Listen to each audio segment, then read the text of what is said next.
एक परिवार में एक लड़का था। उसका नाम मोनू था। माँ ने उसका विवाह कर दिया, परंतु वह कुछ कमाता नहीं था। सारा दिन आवारा की तरह घूमा करता। माँ जब भी उसको रोटी परोसती थी, तब वह कहती थी कि बेटा, ठंडी रोटी खा लो। मोनू की समझ में नहीं आया कि माँ ऐसा क्यों कहती है। फिर भी वह चुप रहा।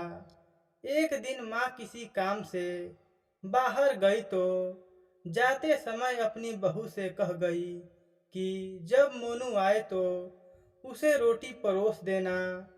रोटी परोस कर कह देना कि ठंडी रोटी खा लो। उसने अपने पति से वैसे ही कह दिया तो वह चिढ़ गया कि माँ तो कहती ही थी, यह भी कहना सीख गई। वह अपनी पत्नी से बोला कि बता, रोटी ठंडी कैसे हुई। रोटी भी गर्म है, दाल साग भी गर्म है, फिर भी तू ठंडी रोटी कैसे कहती है। वह बोली कि यह तो आपकी माँ जाने। आपकी माँ ने मुझे ऐसा कहने के लिए कहा था, इसलिए मैंने कह दिया। बोला कि मैं रोटी नहीं खाऊंगा। माँ तो कहती ही थी, तू भी सीख गई है। माँ घर आई तो उसने बहू से पूछा कि क्या मोनू ने भोजन कर लिया। वह बोली कि उन्होंने तो भोजन ही नहीं किया, उल्टा नाराज हो गए। माँ ने मोनू से पूछा तो वह बोला कि माँ तू रोज कहती है कि ठंडी रोटी खा ले, और मैं सह लेता था।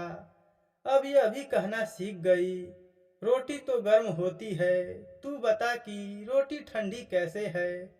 माँ ने पूछा कि ठंडी रोटी किसको कहते हैं। वह बोला कि सुबह की बनाई हुई रोटी शाम को ठंडी होती है, ऐसे ही एक दिन की बनाई हुई रोटी दूसरे दिन ठंडी होती है। बासी रोटी ठंडी और ताजी रोटी गर्म होती है। माँ ने कहा, बेटा अब तू विचार करके देख, तेरे बाप की जो कमाई है वह ठंडी बासी रोटी है। गरम ताजी रोटी तब होगी जब तू खुद मेहनत करके कमा कर लाएगा। मोनू माँ की बातों का अर्थ समझ गया और माँ से बोला कि अब मैं खुद कमाऊंगा और गरम रोटी खाऊंगा और सबको गरम रोटी खिलाऊंगा।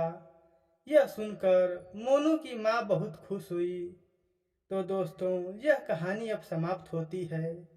इससे जुड़ा कोई सलाह या सुझाव है तो हमें कमेंट बॉक्स में ज़रूर बताएं। यह कहानी आपने पूरा सुना, इसका मतलब ऐसी कहानियाँ सुनना आपको पसंद है, इसलिए आप हमारे चैनल को सब्सक्राइब कर लें, क्योंकि ऐसी कहानियाँ हम लाते रहते हैं। धन्यवाद दोस्तों।